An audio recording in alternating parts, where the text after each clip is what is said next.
Here in Denver, Colorado, covering CPAC, Colorado, found Kate Obenshain, frequent guest. We love her on NRA News. Kate, you wrote the book Divider in Chief. Hold it up for us, please. The Fraud of Hope and Change. Guess who it's about? Guess who it's about? Is it about the perceived loser of the debate yesterday? Oh my gosh, perceived. Was that just a complete blowout? It was really, I'm now extremely excited about this contest. When, a lot of people I talked to today, and you see this online, people are saying, people are finally saw the real Barack Obama, and without the teleprompter, and who was finally challenged by a surprising Mitt Romney, I would say, who I didn't know would challenge him so much. So in your book, how does it address that, and what did you see last night that's applicable to your book? Well, I saw exactly what Barack Obama has been doing for 4 years. He's been avoiding any substantive discussion of the issues or philosophy, and he's gotten away with it. I mean, the press, of course, has let him get away with it, but this is the guy who came in and said he was going to be the great uniter, bring us all together, but almost immediately, instead of talking about his ideas and what is different and why they're good, he just started to divide us as a country, because that's what he does. His goal is to come in, just like as he was as a community organizer, come in, identify the enemy, stir the pot, ram through whatever his political agenda, whatever his objective is, without any substantive discussion. That's what he's done. So when he's confronted with ideas and with philosophy, both of which Mitt Romney handled beautifully, he doesn't know what to do, because his whole thing, his whole shtick, has been calling Republicans and Romney racist, anti-working class, anti-poor people, anti-woman, of course. There's a huge war on women, just in case you didn't know about that. Well, do you know about that, being a woman? Isn't that shocking? Republicans are waging a war against me. Oh my gosh. No, if there's any war against women, it's being waged by the Democrats. I mean, let's just call it what it is. If they're going to use this divisive rhetoric, let's point out the fact that women are suffering disproportionately under this administration. Same with African Americans, same with Hispanics, the groups that he purports to be championing, because of course we need the government stepping in to help us because we can't do it on our own. They're actually faring worse. Young people are another terrible example, but it's true. Young people, for the first time in history, think their future is going to be less prosperous than their parents, because their economic quandary is horrible. 50% of the college graduates are not finding jobs. That's something that is stunning. But again, Obama doesn't want to talk about economic realities because he loses both on the facts, but also on the ideology. I mean, I thought Romney last night was great, talking about, look, jobs, that's the #1 way to get the economy moving again. You have more people employed, more people paying taxes, more money coming into the government. If Obama were going to be honest about what his vision is, he would say, okay, I favor redistribution, forced redistribution by the government, so we're going to put more taxes on the job creators so that we will take their income and spread it amongst the poor and the middle class. But he can't do that, obviously, because Americans won't buy it. So instead, he just says, okay, Republicans hate poor people. They want to put $5 trillion of new taxes on you guys, which, of course, isn't even remotely true. But he was busted on the facts last night. You talk about the first debate. Second debate's on foreign policy. That could not be a worse time for this administration when you look at the absolute disaster in Libya, which we still don't know any of the details, really. When you look at the Arab Spring that has not fared well for especially Christians and Jews. You look at all the hot spots around the world. If you were Mitt Romney or you were advising him, what would you have him say in the next debate about foreign policy? I would specifically talk about Obama's radical international agenda. Look, Obama has a few goals. #1, he said it in 2009 in Egypt, it is to promote Islam. It is to clear up misconceptions that the American people or that anybody has about Islam. He called it one of his chief responsibilities as President of the United States.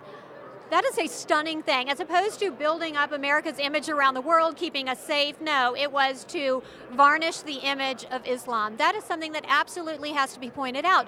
The other goals of Obama, and I sound like a right-winger when I say it, but it's true, is to promote abortion on demand around the world and an acceptance of gay marriage. It's very bizarre because he's not concerned at all about the ability of a woman in Iran to set foot outside her door without a male chaperone, and yet he wants abortion on demand for all women all over the world. Seriously, let's actually allow women to have some basic fundamental decency, to be regarded maybe as human beings around the world, but he won't even acknowledge that. He has never criticized Islam. He has never criticized the oppression, torture, murder of Christians, Jews, and women and gays all over the world.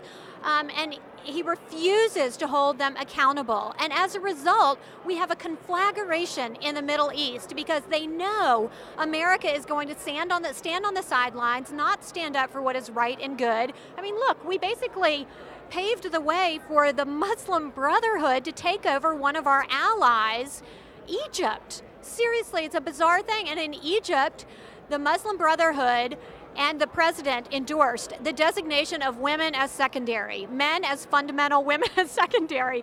And the president says nothing. And you know what a State Department said? They said, we're not going to let secondary issues and pet projects get in the way of our broader objectives. All right, you try telling the American women that Republicans are launching a war on women? I don't think so. Well, it's interesting to me, you talked about Iran. You look at a group like Code Pink, revolutionary women who are so supportive of Iran, but Iran just named 90 classes or 90 majors that women can't take in Iran. The way women are treated around the world is disgusting, but when you look at a radical group like Code Pink and they support Iran and they don't want anything to happen to Iran, it really just kind of boggles the mind sometimes. Yeah, that's one I cannot actually explain to you, except that Iran and the radicals in America both have a disdain for our traditional fundamental values. Freedom, the rights of individuals, the rights of free markets to prosper, traditional values of marriage, one man and one woman. Of course, that is appalling to the radical left here in the United States. So there's this unholy alliance that is formed between groups that differ on so much, but they're willing to ignore those differences on just basic decency issues in order to push through a bizarre agenda of tearing down the basic traditional values of the United States of America. It is boggling, but of course, when you mentioned Iran, Romney needs to talk about the fact that Obama has ignored their development of nuclear weapons and is doing nothing to stop it. That he's antagonistic to Israel, too. He won't even meet with Netanyahu. What he's done to Israel, not just, he is antagonistic, but he is completely pulling the rug out from under them, constantly lecturing them, saying that they are an impediment to the peace process, trying to actually make them go back on gains that they have made over the past 50 years. It is a stunning development that the President of the United States is literally turning his back on the lone democracy in the Middle East, the lone legitimate democracy, the only place where women don't have to walk 5 steps behind men. And you would think that this president would embrace that. And I just hope that American Jews really have a serious great awakening. I know it's happening among some, but I can't imagine Jews supporting this president in the election. Last question.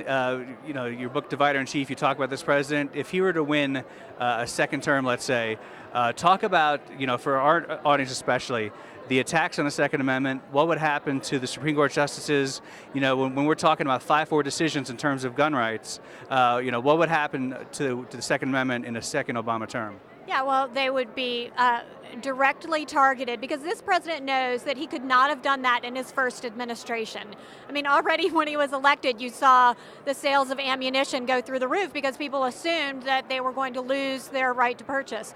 So I think you will see an unloosed leftism in this administration. You will absolutely see liberals appointed to the Supreme Court who are dedicated to taking away our gun rights. You will see the UN stepping up their efforts to force other nations to lose their gun rights, and you will see this president buying into whatever the UN wants. I'm really extremely concerned about his deference to international bodies, of course his deference to dictators around the world as he bows and scrapes before them.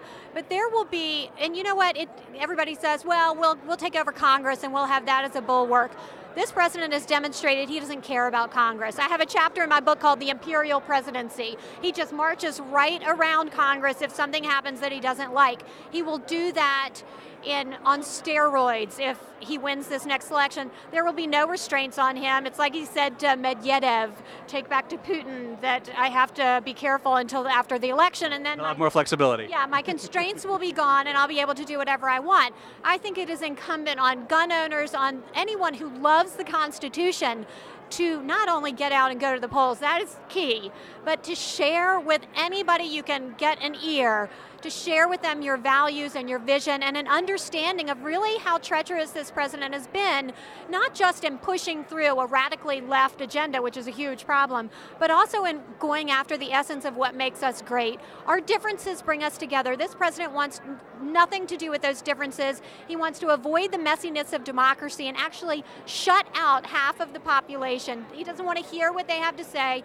He doesn't want them engaged in the debate, and he wants to vilify them instead. We have to stand up for our rights to have a difference of opinion, our rights to be able to articulate it, and to be able to champion our ideas, because that's what our founding fathers did. That is a healthy and a good thing, and it's never going to happen under this president, so we need a change. Kate Obenshain, next time I talk to you, I hope you get out of your shell. Hold up the book one more time. You're so shy and retiring. Kate Obenshain, the author of Divider-in-Chief, The Fraud of Hope and Change. It's always great to have you on NRA News, and it's awesome to see you in person. Thank you, Kate. Thanks so much for having me, and God bless you, and God bless all your listeners for what you're doing. Thank you.